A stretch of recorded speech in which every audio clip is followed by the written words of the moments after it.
de 2025, Lula tinha 41% dos votos dos independentes. Em dezembro de 2025, esse número caiu para 37% e foi despencando até chegar a 27%. Flávio Bolsonaro, tá, coitado, tinha 19% apenas dos independentes, enquanto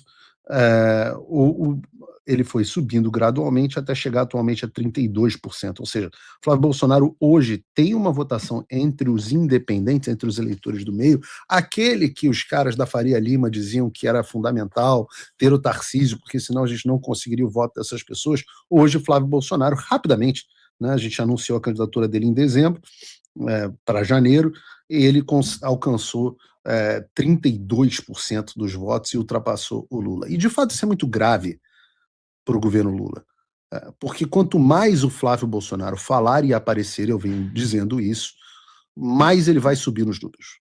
As pessoas, e vocês na audiência podem dizer aqui no chat, as pessoas estão absolutamente impressionadas com o Flávio, como, aliás, eu tenho dito, eu avisei a vocês que isso aconteceria. Primeiro, nossa base deu uma torcida de nariz para o Flávio, e depois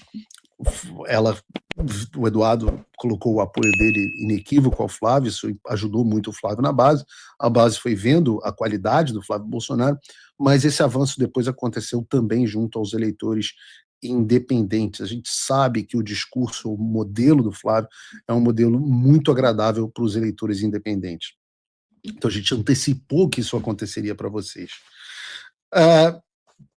Então, sabendo que internamente a coisa não estava boa, porque eu digo o seguinte, além das pesquisas públicas, tanto a campanha do Flávio Bolsonaro quanto a campanha do Lula fazem pesquisas internas. Eu tenho acesso às do Flávio Bolsonaro com frequência, não tenho das do Lula. Mas eu tenho certeza de que as pesquisas do governo Lula mostram que Lula vai ainda pior do que o desempenho que mostra a Quest. A gente já tem números aqui internos do Flávio abrindo uma vantagem considerável em relação ao Lula, até começando a sair da margem de erro. E a tendência é muito clara para ambos os candidatos. Então, sabendo disso, o que me disseram, me trouxeram essa informação e eu divido aqui com vocês, que partiu da cabeça do Sidônio, o marqueteiro do Lula, a ideia de apostar em uma nova agenda, em um fator externo, apostar em um confronto com o governo Trump.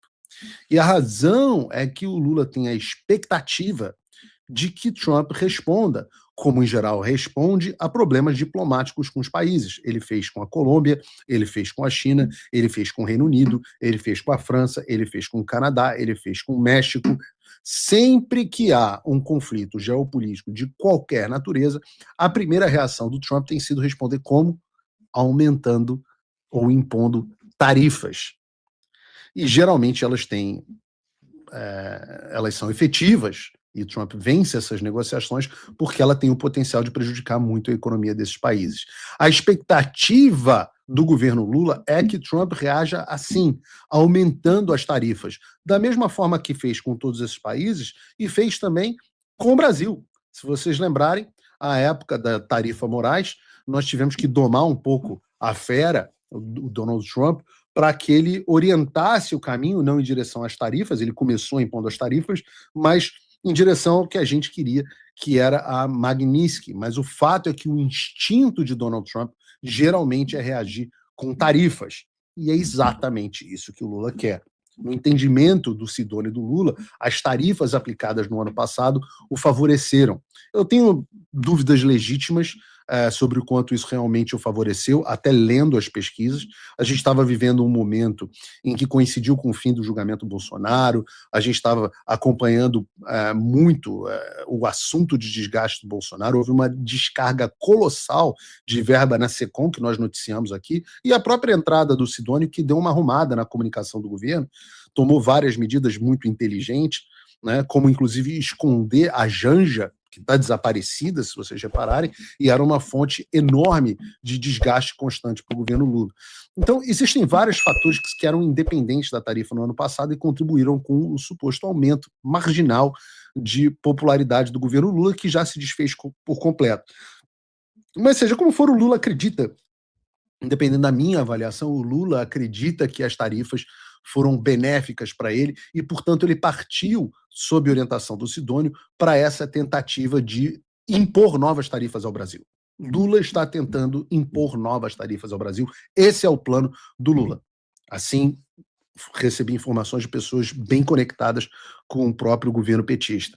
O presidente está realmente disposto, e aí não tenho dúvidas que o presidente Lula está disposto a tarifar empresas do próprio país, gerar quebradeira, tirar o emprego das pessoas, promover a fuga de investimento no médio e longo prazo, só para jogar a culpa de novo no Eduardo Bolsonaro e no Paulo Figueiredo e ganhar, sei lá, 3 pontos nas pesquisas.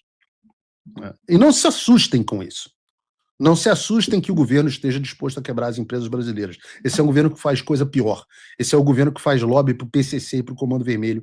E a gente vai voltar a isso mais tarde. Então, entenda, o comunista não tem escrúpulo. Eles não se preocupam com o seu bem-estar. Eles só se preocupam com o próprio bolso, com o poder e nada mais.